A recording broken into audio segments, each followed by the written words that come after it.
Welcome to Invest Insights. I'm Abby Maloney. I'm joined today by Ginger Martin, the CEO of American National Bank. Ginger, thank you so much for being with me today. I'm really excited to join you, Abby. So we're going to be looking at all these new norms that were started due to the pandemic and how it's shaping the future of banking and finance. However, I first wanted to start by asking you, what are some new personal norms that you started due to the pandemic that you know you're going to carry with you in this post-pandemic climate?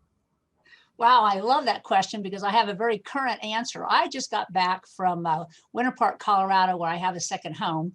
And what I have done since the pandemic is been spending a lot more time there. It's a lot more acceptable to be working remotely. And the great thing with internet and Zoom calls and email, you can really work anywhere. So I'm going to spend more time in Colorado.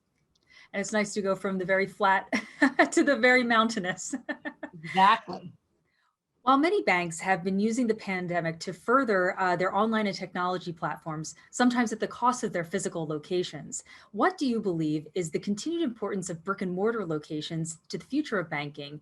And what do you foresee as the future of the banking branch? And how, with a single location, are you looking to adapt and stay the course? Well, Abby, the thing about us having the single location, it also goes back to the type of bank American National is.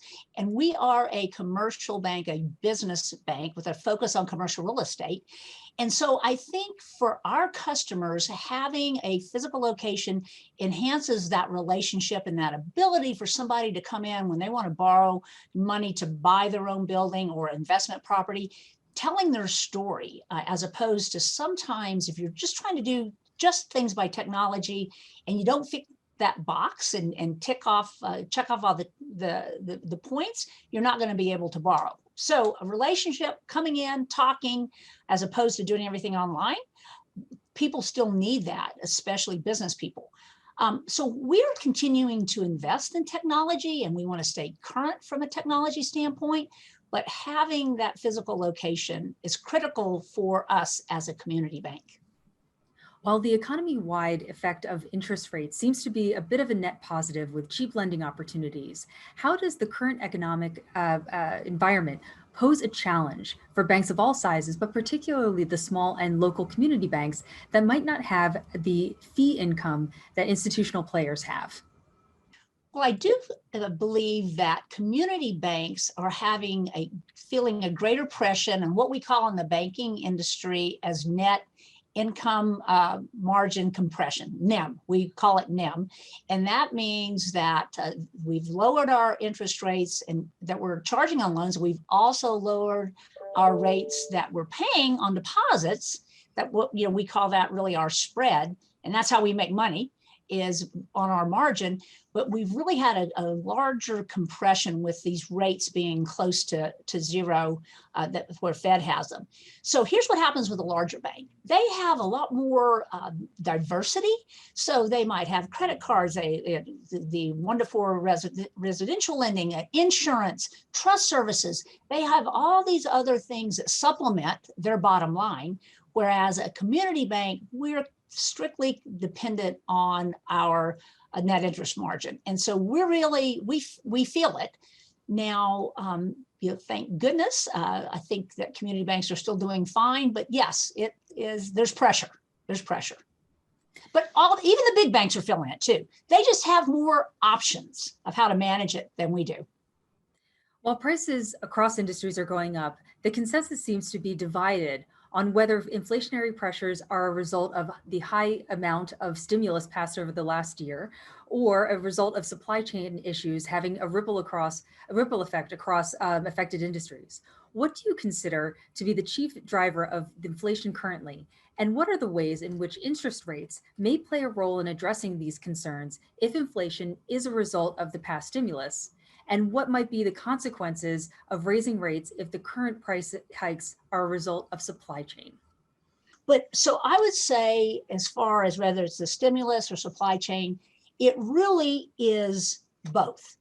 But here is what was explained to me that we're experiencing that we haven't experienced really since World War I, is that there's two things affecting it, both the fiscal policy and monetary policy. So what does that mean? Well, the fiscal policy is where the government is from a fiscal standpoint is sending out stimulus, but then you've got the Fed from a monetary policy that is putting a lot of money in the system by their buying. So what we have excess cash. We have, and here's some of the numbers, that excess savings right now are $2 trillion. So Wow. people have more money than they've said they've had. And so what are they doing? They're spending, they're spending that money. So, but it's really causing a very complex situation. So then we go to your question. All right, well, where do rates fall as far as whether it's stimulus or is it the supply chain? So the excess, the excess buying, the people that they're doing, if interest rates went up, maybe that would motivate them to quit spending as much and actually save more. So if they saved more and they were spending less, that would help with the supply chain part of it. Now, then let's go to the other part is the supply chain.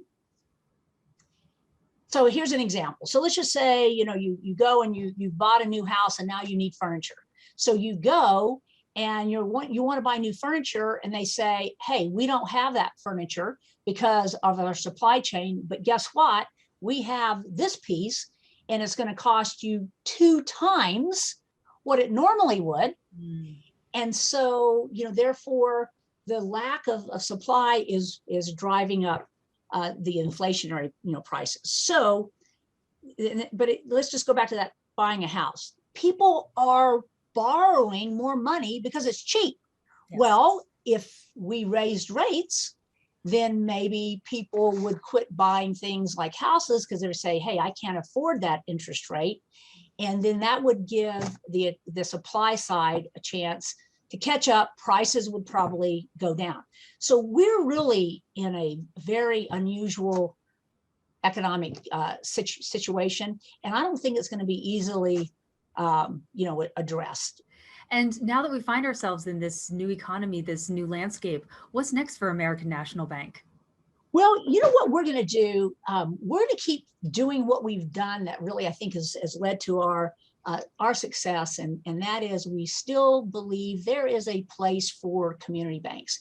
There are people who want to bank with a community bank, have that more personal relationship where people know their names and understand their business and want to see them succeed. And you know what, Abby, I believe there's enough banking to go around for everyone, because here's what I know. We can do some things that a big bank can't do just because of our flexibility. I use this example. It's like we're the speedboat. So if we need to adapt and be flexible, we can. You have a large bank, they're like a battleship. And for them to adapt and be flexible, it takes them a longer time to do that. And they have to be more structured and standardized just by their sheer size. Yet they're going to be able to do things for certain customers that a community bank can't do. So I think it just depends on what the individual need might be, what you want, whether you're a consumer, whether you're a business person. And so I do believe that there's a demand and a need for community banks. And so we're going to keep trying to fill, that specific niche that we find ourselves in. Great. Well, thank you again. That's Ginger Martin, the CEO of American National Bank. My name is Abby Maloney, and you've been watching Invest Insights. Ginger, thank you again. Thanks, Abby. Hey, everyone. Don't forget to like this video and subscribe to our channel so that you can stay up to date on the latest business trends from our knowledgeable experts. Be sure to check out the description below for more information on the segment you just watched. Thanks for tuning in.